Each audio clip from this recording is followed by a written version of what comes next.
The Sennheiser HE1 is the world's most expensive headphone system, and I got to listen to it in Tullamore, Ireland. Surprisingly, Sennheiser just doesn't send those out for people to listen to at home. I also got to see how Sennheiser makes a whole bunch of different headphones and all of their drivers. So when they asked me, hey, do you want to go to Ireland? I said, yes, I do want to go to Ireland. I got to listen to 5 of their most popular headphones, 2 of their IEMs, and the big boy, the HE1. So this video is going to be kind of part report, part travel vlog, but at the end, you get to hear my impressions, my thoughts on a $70,000, the world's most expensive headphone rig. Is it worth it? Let's find out together. So sit down, grab a cup of coffee, and let's talk about me listening to the world's most expensive headphone system ever.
What outlet are you at? Currently, Popular Science. Favorite artist?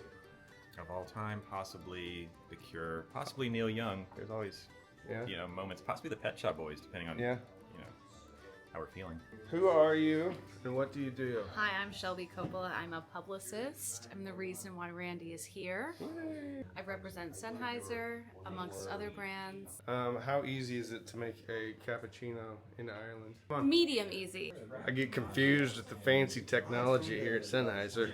Not with the headphones, it's with the coffee machine. Who are you? Hi, I'm And Chris. what do you do?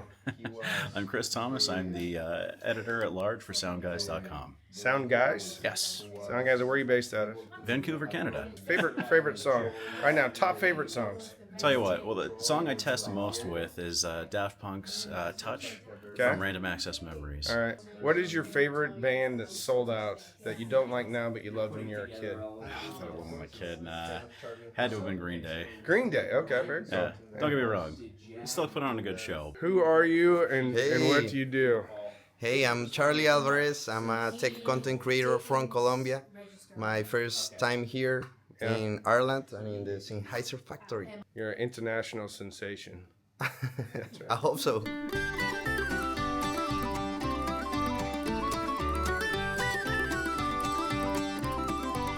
Gotta put these on so I can hear the tour. Inside the facility.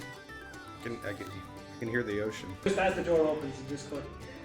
That's as far as here. That was as far as my camera got to go in the Sennheiser facility tour because they're doing a bunch of stuff that's proprietary. And if you would have told me that they were making I don't know how to say that correctly. If you would have told me they were making medical devices in there, I would have believed you because the place was super clean. And almost all of the manufacturing is automated. They're making their drivers there out of different materials. And the whole line goes through these plexiglass enclosures and it goes down and it goes up and then it goes over and it goes down again. It was really impressive. And then there's a team of people that actually assemble the products there too. And I really pressed them. I'm like, how many headphones have you made here? They wouldn't tell me, but I know it's well over 100,000. It could be over 1 million. I don't know though, because I couldn't get a definitive answer out of the folks at Sennheiser. But rest assured, they have made many headphones there, including the HD600 that started production in 1997. That should tell you something. If people are still buying that headphone after 30 years, maybe it's okay. A few years ago, Sennheiser sold off their basically customer headphones, their audiophile headphones, to a company called Senovo. And that's who operates this facility, but they've pretty much just left it as a Sennheiser facility. One of the few times when a company that's not a hi-fi company has purchased a hi-fi company and it's actually gone well. I just did a video about Massimo buying Sound United and the dumpster fire that ensued afterwards. If you want to, check it out. I'll link it at the end of this video. But don't leave, watch this one.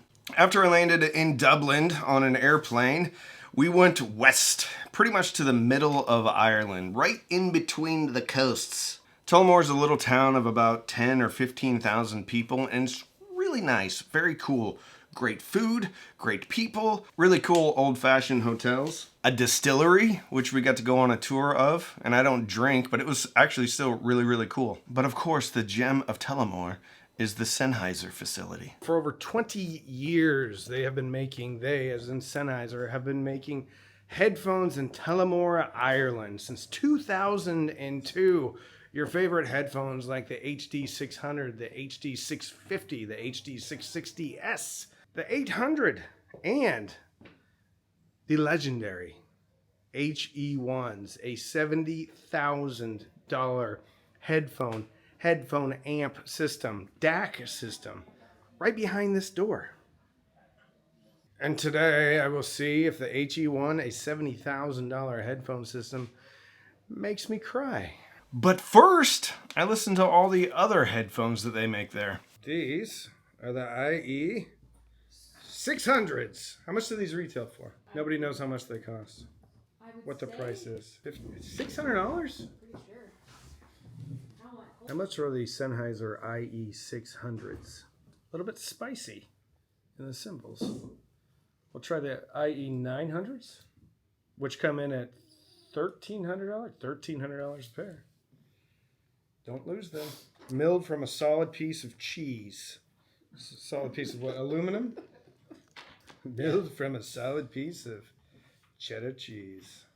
Sharp cheddar cheese. The irony is I'm listening to a pair of $1,300 IEMs through a $7 dongle deck, much beefier in the lower mid-range and the bass. However, I don't think I had a very good fit on the IE600s. So I'm gonna listen to the IE600s again, but with these ear tips. Oh yeah, there we go. Yeah, I think there's something similar. The IE900s though. No. A little bit more detailed in the upper mid-range. The Sennheiser HD820 closed back with a see-through window on the side. How much are these? $2,500? That is Gorilla Glass. Gorilla Glass. Yeah, those go for $23.99. $23.99. Can take a 9mm projectile. Is that right? Or no? No? Not bulletproof. It's not rated. 22? We'll take a 22. No one wants to go on the record here at Sennheiser about what caliber of bullet the Gorilla Glass will deflect. The OG HD 600. Often what is it? Often imitated. Never duplicated. How many? 30 plus years? Around 30 years, yeah. 30 plus years. All right. These are 30 years old? Is this a new word? That's a more recent set. That's an OG set. Definitely, I think the most neutral out of the bunch. 660s? S2? S2? Yeah, that's the one that you built today. Yep. I built it today. Not well though. I couldn't get the pads in. They won't let you film out there either because of the secrets. Right. Trade secrets. Yeah, the trade. That's right. 660 S2. I've never heard these before. So, which ones were my favorite out of the bunch? Was it the HD 820, the HD 800, the HD 600, the 650, the 660 IE 200s, the IE 600s, the IE 900s? For me, it was the 660S Mark II. You can just kind of tell by looking at a company's history and seeing if they're making the same products for multiple years in a row, whether or not people on the whole, like their products. And obviously, people love Sennheiser products. The thing I like about Sennheiser headphones the most, I think, is that they have a neutrality about them, as well as their own personality, and that personality is not in your face at all. The 800s and the 820s are pretty spicy on top in places, but I never felt like it was a slap in the face. I never felt like it's something that I couldn't listen to for a long period of time. However, my favorite one was the 660 S2. All right, I'm going to listen to a $70,000 headphone setup, the HE1. I don't know how many people actually get to listen to these. Put it in the comments. If you've listened to the HE1, let me know. However, I have heard that the HE1 experience leads some people to tears. Let's see if a little Metallica can make me cry. The whole thing about the HE1s at the factory was really cool. There's a whole room just for listening, and then they have a whole part of the factory that is dedicated only to manufacturing the HE1. And from what I gathered, there's one person that makes the HE1 from start to finish. And this isn't just something that is out there and they have this flagship hero product that they never sell.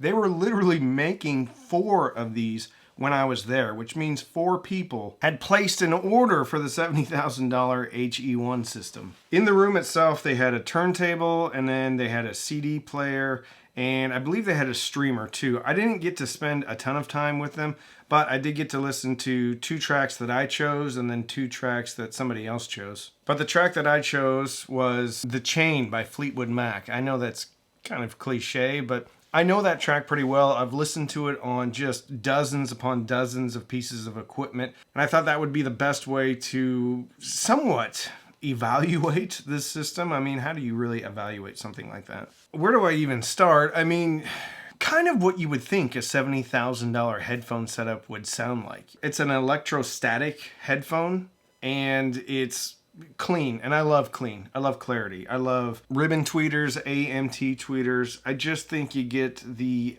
highest level of clarity that you can possibly get with music on a driver like that. And there's actually Class A amplification in each one of the ear cups.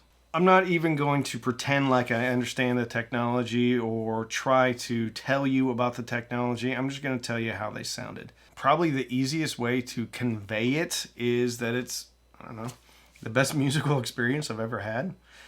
It didn't make me cry, but it did make me want to just sit there and listen to more and more and more and more. The bass is made out of Carrara marble. When you turn the system on, the controls come out, like the volume control, and then there's a little lid that the headphones go in, and then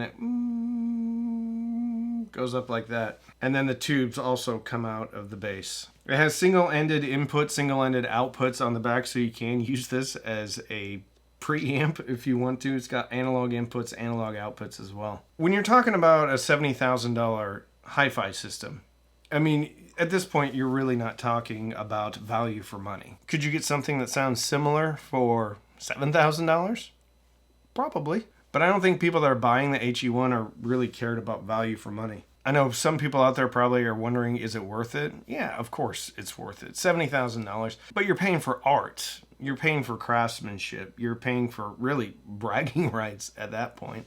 It was absolutely amazing. And I think if I got more time to listen to the music that I wanted to, maybe a few hours, I think it probably would have made me, or would brought a tear to my eye. But the entire experience, and I use the term experience, and they use the term experience, is a true experience. And I want to express my gratitude to Sennheiser, to Sonova, to Shelby for bringing me out there, because never in my wildest dreams would I think that I would be sitting in Ireland listening to a $70,000 headphone system. And I also have to thank you, the viewers, for making my dreams come true. Is the world's most expensive headphone system the best headphone system? I don't know. It is for some people. If I could have anything, sure.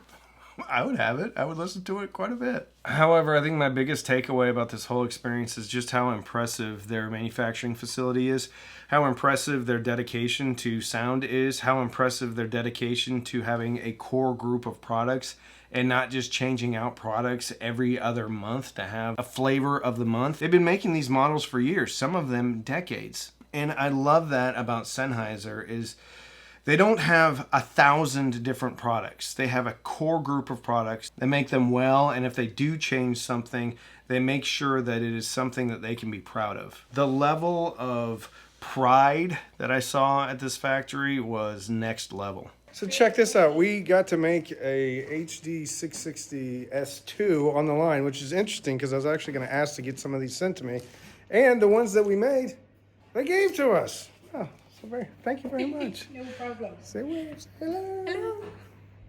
Very cool. Very cool. What we do here in terms of pride and passion, and hopefully the customer has a very satisfying experience out of that. So hopefully it transfers a little bit.